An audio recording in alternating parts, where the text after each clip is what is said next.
Beatitudes, and we are, well, I was hoping, I don't know that I can do this, but to get through the last 3 of them today. So I guess we'll get where we get, and next week we'll do something else. Oh no, next week, No, that's Palm Sunday. Palm Sunday. So we've got Sunday school next week, but not 2 weeks. Tonight. All right. So what's it mean to be blessed? Happy. Satisfied, happy, right. And so the question, of course, what's the greatest good? What do we pursue in life? What is it that we want? And Jesus lays out in the Sermon on the Mount blessedness and talking about what the kingdom life looks like. What does the life of enduring satisfaction look like? Now, I happen to be reading this week, totally unrelated to Sunday school or anything else. I'm reading this book.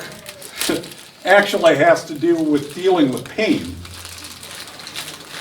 and psychological studies on pain. Not because I'm in any pain. Don't anybody get excited, you know. Say, you know, I inflict pain. I don't. No, anyway. I can change that. Yeah, I am a pain, yes, there you are. I used to say to Larry, I don't get ulcers, I give them. I couldn't resist that, sorry. Yeah, I kind of lobbed you a softball on that one, didn't I? Yeah, you kind of opened the door. All right, fair enough. So anyway, this guy's talking about surveys that have been done, all 134 different countries or something like that, all around the world. And the questions have to do with correlations. They're looking for correlations between self-reported happiness and self-reported life satisfaction. And it's interesting because they do this in countries first world countries, third world, a whole bit. And then they're comparing, is there correlation between happiness and life satisfaction? And then they look at economic conditions, the amount of money you're making, access to health, all of this kind of stuff. And what they found was consistent, is they found that people that self-reported being happy, by and large, were the Scandinavian countries. They always rate the highest at this. Norway, Sweden, Denmark, highly socialized, everything's taken care of. All of this kind of stuff. Consistently, those countries, and then they're followed very closely by Canada, Australia, the United States, New Zealand, all countries with high GDP, very high GDP per capita. And so those countries report happiness. But when they said, what about life satisfaction? How satisfied are you? What they found is it was the poorest countries. It was Yemen, it was the United Arab Emirates, it's Chad, it's these third world countries where people reported a lot lower level of happiness, but a lot higher degree of life satisfaction. While the more affluent countries, by and large, reported higher degrees of happiness, but lower degrees of a satisfying life. And then the social psychologists were working on these surveys trying to, sort this out. What does this mean? Does having more stuff make you more happy? And then they split this out. Now, of course, there's questions about, does a person in Yemen understand life satisfaction the way I understand life satisfaction? But they also found correlations that were pretty fascinating about worry and anxiety and all of those stuff. And the people that reported high life satisfaction also reported higher stress levels, higher anxiety, higher concerns, where people that were reporting higher happiness didn't score as high on those things. So then one of the surveys, and of course this across all sorts of cultures and different kinds of countries, they ended the survey by asking the question, are you a giver or a taker? And they didn't define. They left it just that way. are you by and large a giver, or are you by and large a taker? And they just let people kind of define that themselves.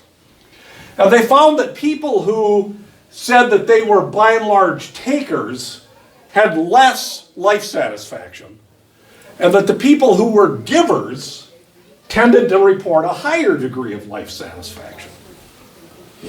Which is kind of, interesting when you start putting all of those things together. Now, they go on to say that, I don't think anybody living, in North America says, well, okay, I'm happy, but I'm not very satisfied with life, so maybe I'll move to Cuba. Nobody's going to do that. But there was this difference between satisfaction and income. And they were not directly related. They were inversely correlated to each other. So what's the first beatitude? Oh, come on, everybody's got to look at their notes. Nobody just knows this? Yeah, blessed are the poor in spirit. Again, poverty not being lauded, but that interesting that in this survey it seemed to bear out to a degree. Poverty of spirit is a prerequisite or a necessary part of life satisfaction. Now, of course, there's plenty of people who say, hey, I'm both happy and I have a satisfied life. Oh, I am. Okay.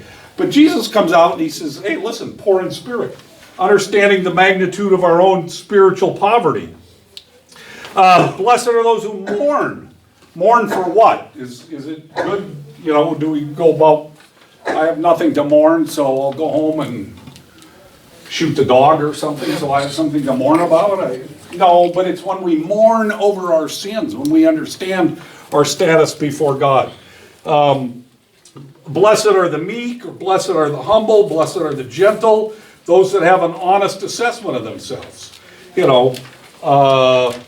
Flying through this. Hungering and thirsting after righteousness. What kind of hunger and what kind of thirst?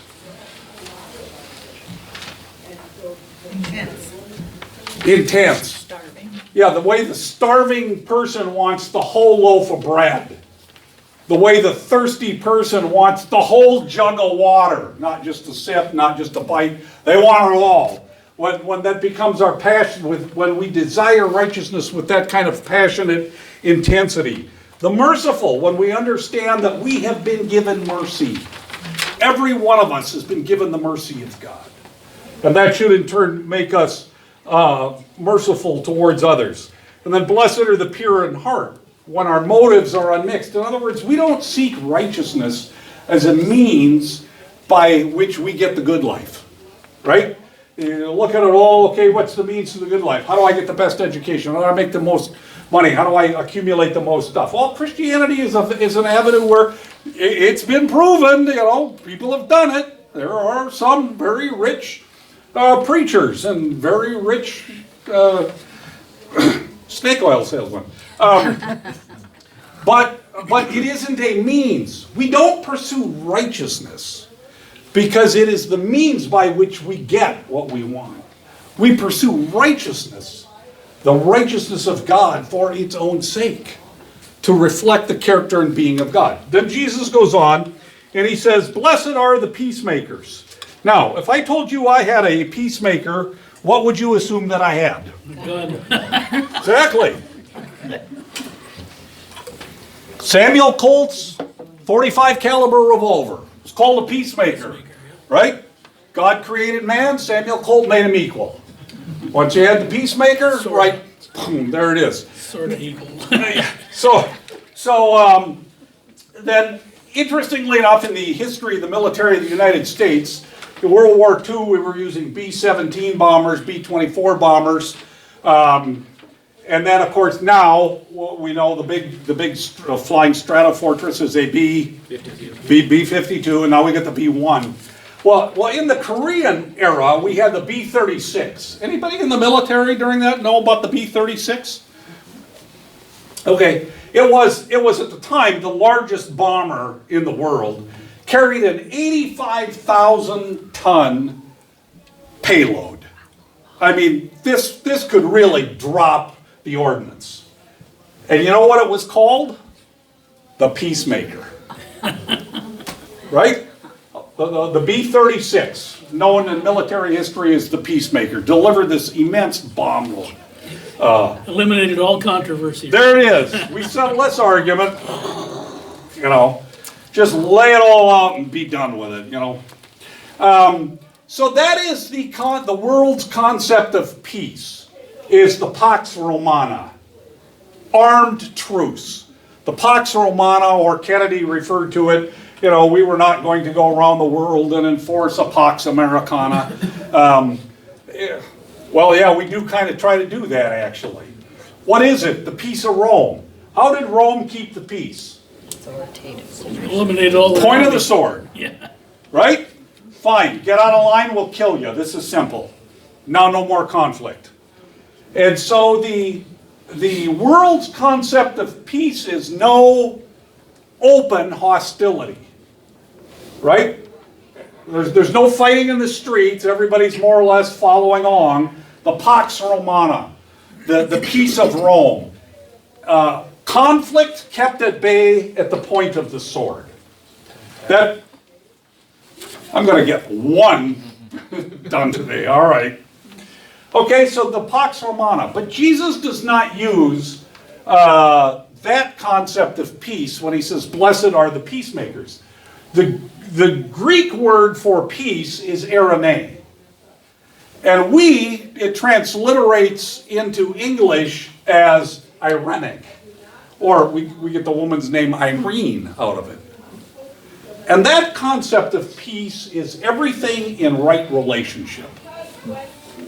Everything in right relationship. Blessed are those who seek to bring about relationships the way they ought to be. Everything in right relationship. And you know, we can get a sense of this. I mean, you know, whether it was your kid or you go to a friend's house or whatever, you ever walk into a house, there's no open conflict. There's no open fighting going on. But man, there is a tension there you can cut with a knife. Yeah, we are. All right? Not that that's ever happened in our house. I only know that by going to other people's houses. That's the Pax Romana. But have you ever gone into a home where everybody was getting along and relating to each other the way they were supposed to? Mom and dad loved each other, they were getting along, kids were behaving, everybody understood, and they were getting along. Which home would you rather go to for dinner? Which house do you want to live in? You know? And I'll say this, you know, by and large, the home I grew up in was a Pax Romana home. By and large. Not but by and large, that was it. There was constant armed truce, you know, just waiting to get your moment where you could, anyway. So I start dating Shelley, and I go to her family's home, and it was a completely different atmosphere. I mean, Marlos and Wade loved each other and got along, and the kids got along, and everybody was welcome to be there. And I was like, man, I want to be here. And it wasn't just me. It was just kind of amazing how their house was a magnet for everybody. Folks gravitated to that. People just came in all the time. There was always somebody there. Jesus said, blessed are the peacemakers. And when he's talking about peacemaking, that's what he's talking about. Everything in right relationship. Everybody is relating to and getting along and filling the roles that they're supposed to, doing the things that they're supposed to do. Blessed are the peacemakers, Jesus said, for they shall be called sons of God. All right. So here's a question. Who do you make peace with?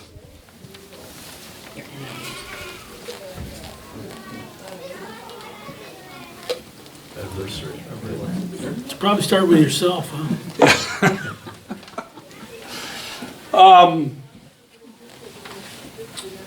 So the first time I was ever in Washington, D.C., I was at the National Prayer Breakfast in the year 2000. Bill Clinton was president. Happened to be right at the time that he was being impeached, but so it was kind of an interesting time to be there. But Bill Clinton gets up to speak at the National Prayer Breakfast. Doesn't reference anything that's going on. with him. But he talks about the Oslo Peace Accords. Now, if you remember this, the Oslo Peace Accords were the peace that was brokered between the Palestinians and the Israelis. And Yitzhak Rabin was the prime minister of Israel at the time, and Yasser Arafat was head of the PLO. And Jimmy Carter had worked, completely failed. All these people had failed to try to bring some kind of element of peace to the Middle East. All right? So, through negotiations at Camp David, Yasser Arafat's there, Yitzhak Rabin is there. They're staying in different buildings. They aren't having, and there's this shuttle diplomacy going back on. And they finally get an agreement. They finally get an agreement between the two that there's going to be a cessation of hostilities. Finally, some element of peace. It was called the Oslo Peace Accords because prior to that, delegations from both had been in Oslo, Norway, and they kind of worked on hammering this out. So they bring Yitzhak Rabin, they bring Yasser Arafat, Camp David. Clinton is there. He's working with these guys. Finally, they are going to sign this agreement.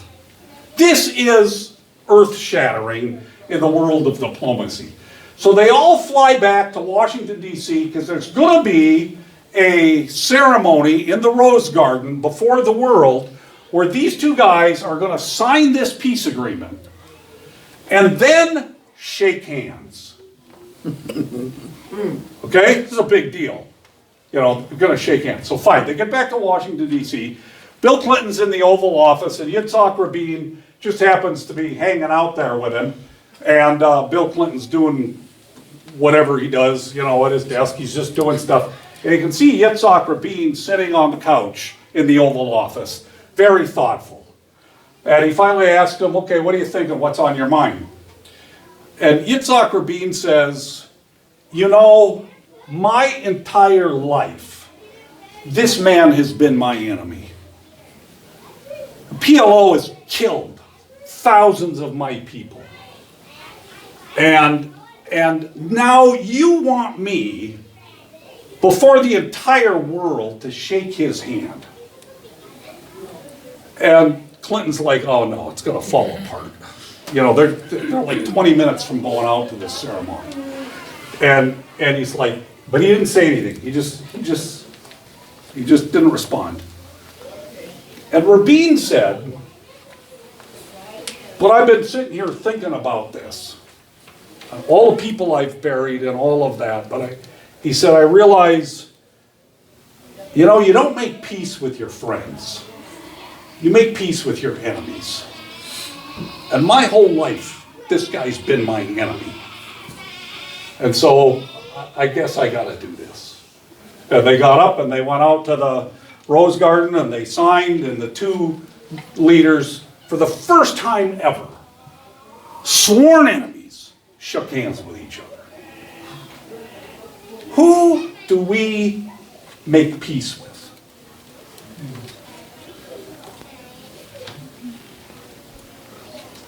Nobody wants to say enemies because none of us want to admit we have enemies, right? Let me assure you, everybody in this room has an enemy. We all have enemies. Relational enemies and factual enemies, We fight addictions, But Jesus said getting things in right relationship the way they are supposed to be. What did God do for us? Do the best you can. Made peace. Right? We were enemies of God. We were born dead in our trespasses and sins. We were the ones who, with defiant belligerence, stood and shook our fists at heaven and said, I'll do it my way. And God, in His infinite mercy, made peace with us. He paid the price to make peace with us, to get us into right relationship. And so Jesus says, blessed are the peacemakers, for they shall see God. We are to be peacemakers. A kingdom person is to be a peacemaker. Not not militantly going around beating people into submission so that they are afraid to step out of line, but instead getting relationships the way they're supposed to be. Begins with peace with God. I can have peace with God. I can be in right relationship to Him. But then that should flow out to others. Now, something was said about pacifism, and there are those that take this passage and will say that this mandates pacifism. I am not supposed to fight. They'll build on turning the other cheek and those sorts of things. And that's an interesting position. I don't know that it mandates pacifism. I don't think you can make that. Back in my seminary days, we had a whole spectrum on the seminary staff in terms of the views of military force and political action. And we had one, well, in fact, he was the chancellor of the seminary, had been a pacifist during World War II, forgot to fight, or refused to fight. Didn't forget, he refused. And World War II was not a war to be a pacifist in this country. I mean, the pacifists were not treated well. I've met quite a number of them. So we had him, who's committed to pacifism, and another professor that he was really concerned about the military budget and the armaments and the United States.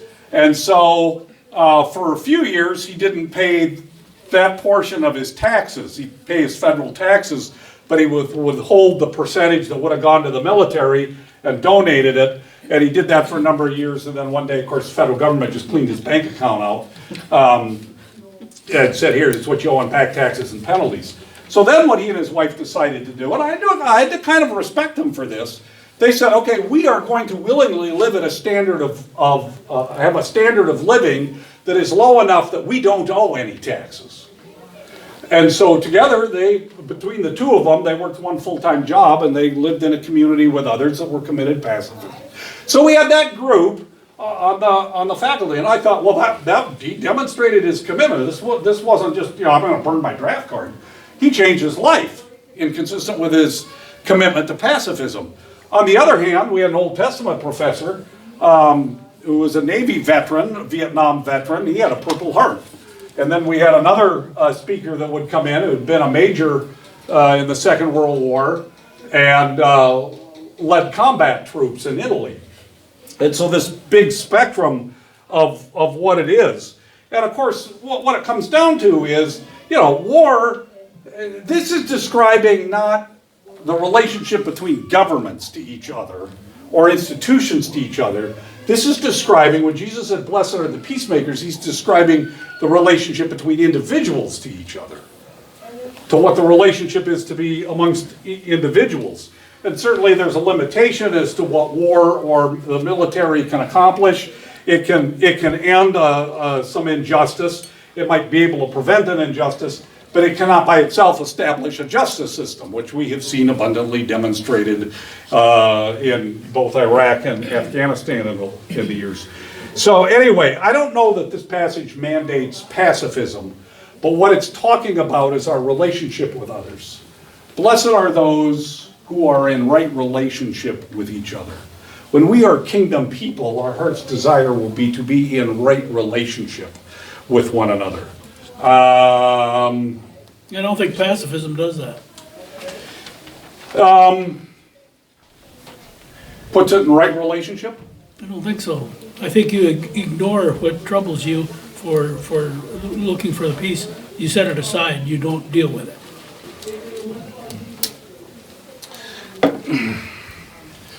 Am I going to run down that rabbit trail right now? Yeah. Just my opinion. Just throwing it out.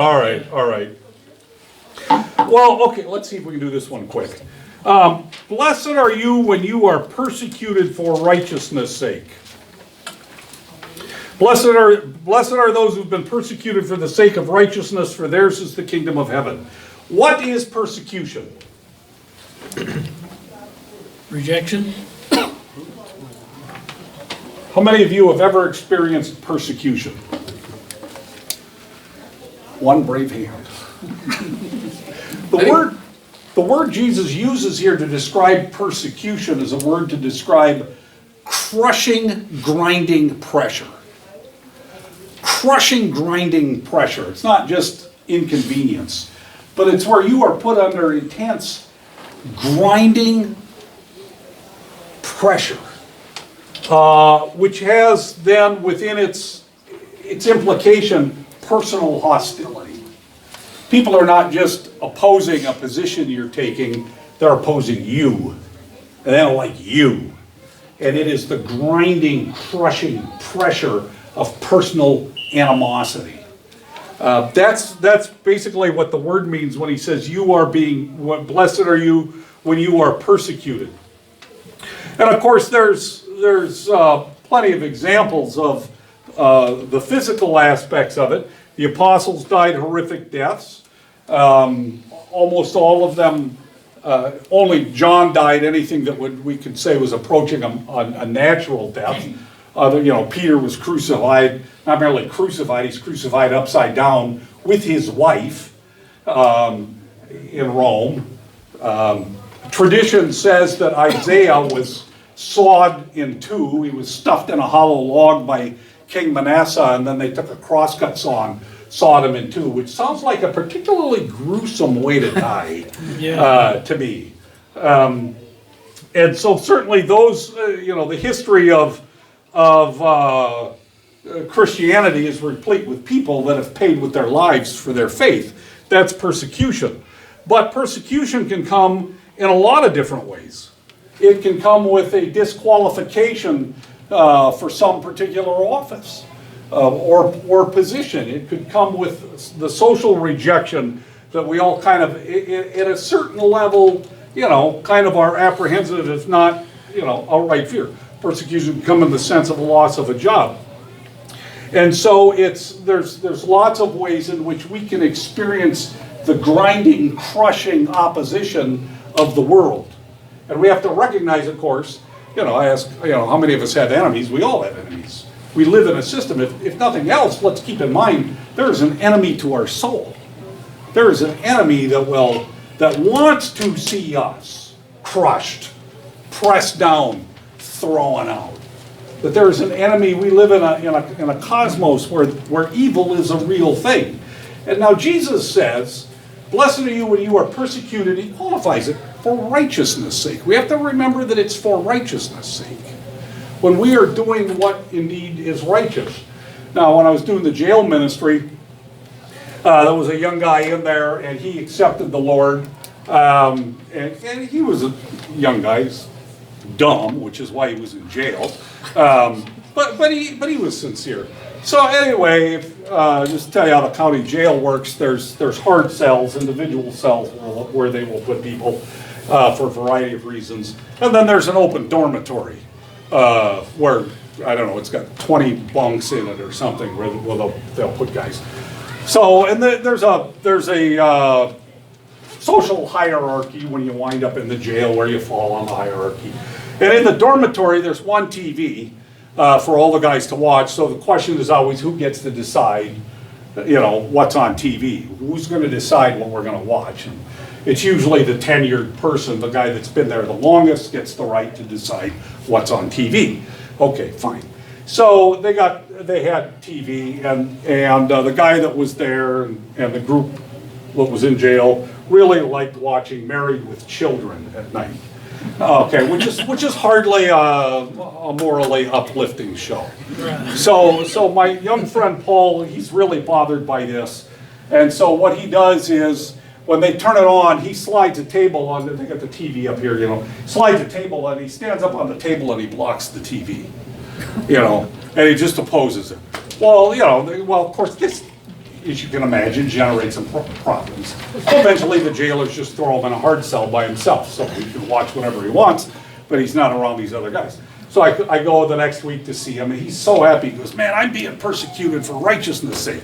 And I'm like, "No, Paul, you're not. You're being persecuted because you're a jerk. You're being a jerk to everybody else. That's not persecution for righteousness' sake. That's not how you behave." Okay, I'll grant you the TV show probably isn't something somebody should spend a lot of time watching. Fine, go to your bunk and do something else. But that's not persecution for righteousness' sake. Sometimes we bring persecution on ourselves, and it has nothing to do with righteousness' sake. And there are those, of course, that glory then in, the fact that they're being persecuted. How many of you ever sent a Jehovah's Witness on their way? They knock on the door and you go, hit the road, and then they walk off very satisfied. Look at that, I was persecuted. That person was on. I weren't. You just, you're a salesman. I'm not interested in what you're selling. And so the persecution that comes, we have to understand, Jesus says, blessed are those who are persecuted for righteousness' sake. It has to do with our pursuit of righteousness. And will bring opposition, there's no doubt about it. Did I hear the bell? Was it one? Just one. Just one. Just one. Hey, I can go over because they can't start the service. I can go as long as I want because, what are they going to do? That was the second. Might get a little thin upstairs, but Yeah, whatever. That was the second, Oh, that was the second one? just now. All right. Okay, well, we'll finish up with blessed are you when men cast insults and persecute you. We'll wind up with that next week. All right, let's close in prayer. Father, we praise you for these truths that you have given to us. May we be peacemakers. May we pursue righteousness, Lord, in the face of the world's opposition. May we be the people you want us to be. We thank you for the worship service that's ahead and just ask that it would work to your honor and glory. We pray in Jesus' name.